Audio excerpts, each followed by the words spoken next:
It's cheesy, it's zesty, it's creamy, it's way easier than it looks. This is the Baja Shrimp Quesadilla that you saw in episode 4 of the next course. Dude, these are great, man. Yeah? Yeah, these are great, dude.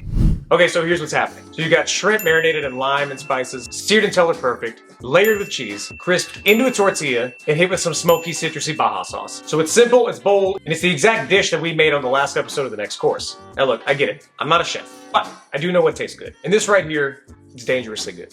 All right, so here's what you're gonna need for the shrimp. 1/2 pound of shrimp, peeled and deveined, 1 tablespoon of olive oil, the zest and the juice of 1 lime, 1 clove of garlic, minced preferably, 1/2 teaspoon of cumin, 1/2 teaspoon of paprika, salt, pepper, and 1 to 2 tablespoons of chopped cilantro. For the Baja sauce, you're going to need 1/4 cup of sour cream or mayo, whatever you prefer, 1 tablespoon of lime juice, 1/2 teaspoon of lime zest, 1 teaspoon of chipotle hot sauce or adobo peppers, which I'm using here. These are crushed. 1 tablespoon of cilantro, 1/4 tablespoon of garlic powder, and a pinch of salt. Now, if you want to be fancy and add some extras on there, throw in maybe some sliced jalapeno, avocado, some extra cilantro, and even a lime wedge for a little bit more citrus. All right, so you're gonna start by tossing the shrimp with olive oil, lime juice, zest, garlic, cumin, paprika, salt, pepper, and cilantro. Let it marinate for about 10 to 15 minutes. And if you forget for an hour, congrats, now you got ceviche. While that's marinating, you're gonna mix together your sour cream, lime juice, and zest, cilantro, garlic powder, pinch of salt, and some chipotle if you want a little bit of extra kick. Taste it and taste it again.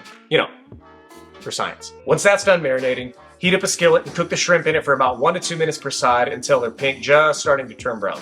Don't overcook them, unless you're super into shrimp that chews like a rubber band. All right, so once those shrimp are done cooking, what I like to do is take the shrimp and chop them up into small pieces. That way they just fit into the quesadilla a little bit easier.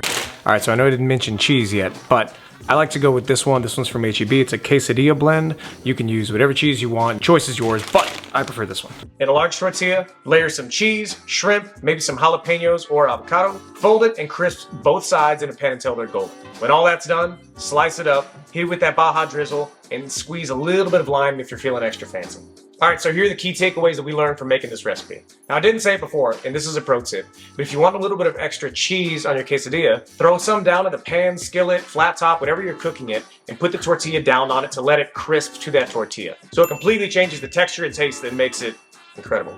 Look, one of the cool things about this dish is the balance. Heat, citrus, crunch, creaminess from the sauce, and it takes, what, 20 minutes tops? Look, it was easy enough to where I didn't even mess it up that much. It tastes like something that you would get from a food truck at the beach. Only this one was made from your kitchen. Probably barefoot.